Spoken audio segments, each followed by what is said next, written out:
భూభారతి చట్టం వల్ల రైతులకు బహుళ ప్రయోజనాలు ఉన్నాయని జిల్లా కలెక్టర్ ఇలా త్రిపాఠి అన్నారు. ధరణిలో ఎలాంటి సవరణలు చేసేందుకు అవకాశం ఉండేది కాదని భూభారతిలో రికార్డులను అప్డేట్ చేసే అవకాశం ఉందన్నారు.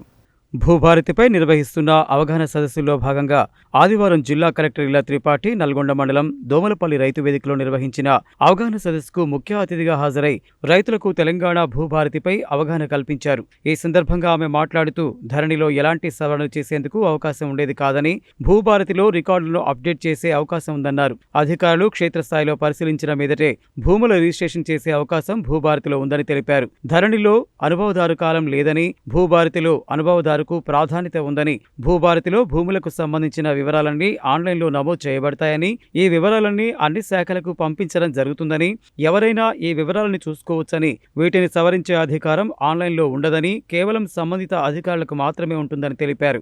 ఆధార్ లాగే భూములకు భూధార్ కార్డు ఇవ్వడం జరుగుతుందని, రుణాలు కావాలంటే రైతు ఎలాంటి కాగితాలు సమర్పించాల్సిన అవసరం లేదని, ఆన్లైన్లో ఉన్న భూముల వివరాలు ఆధారంగా రైతుకు రుణం ఇవ్వడం జరుగుతుందని తెలిపారు. ధరణిలో లేని అప్పీల్ అవకాశం భూభారతిలో ఉందని ఆమె వెల్లడించారు. మ్యూటేషన్లు ఆటోమేటిక్గా జరుగుతాయని, మ్యూటేషన్ కోసం దరఖాస్తు చేసుకున్న 30 రోజుల్లో చేయడం జరుగుతుందని, ఒకవేళ 30 రోజుల్లో కాకపోతే 31వ రోజు ఆటోమేటిక్గా మ్యూటేషన్ అవుతుందన్నారు. మ్యూటేషన్ రిజిస్ట్రేషన్లు తప్పుగా చేసినట్లయితే సంబంధిత అధికారిపై చర్య తీసుకుంటామని ఆమె హెచ్చరించారు. ధరణి ఉన్న సమయంలో రిజిస్ట్రేషన్లు సవరణలు చేసే అధికారం లేదని, ఇప్పుడు జిల్లా స్థాయిలోనే సవరణలు చేసే అధికారం ఉందని ఆమె తెలిపారు. శాసనమండలి సభ్యులు శంకర్ నాయక్ మాట్లాడుతూ తమ ప్రభుత్వం అధికారంలోకి రాగానే ధరణిని తీసివేసి ధరణి స్థానంలో కొత్త చట్టం తెస్తామని చెప్పడం జరిగిందని, వాగ్దానం మేరకు భూభారతి చట్టాన్ని తీసుకురావడం జరిగిందని అన్నారు.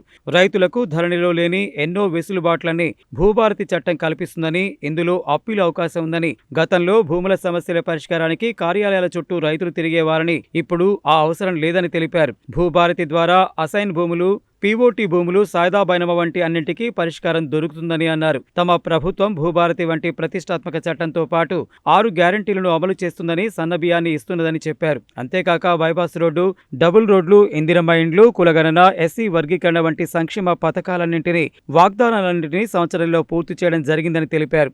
RDO Ashok Reddy, tahsildar Srinivas, market committee chairman Jukuri Ramesh, vice chairman Venkanna, మాజీ జడ్పీటీసీ లక్ష్మయ్య, గుమ్ముల మోహన్ రెడ్డి తదితరులు మాట్లాడారు.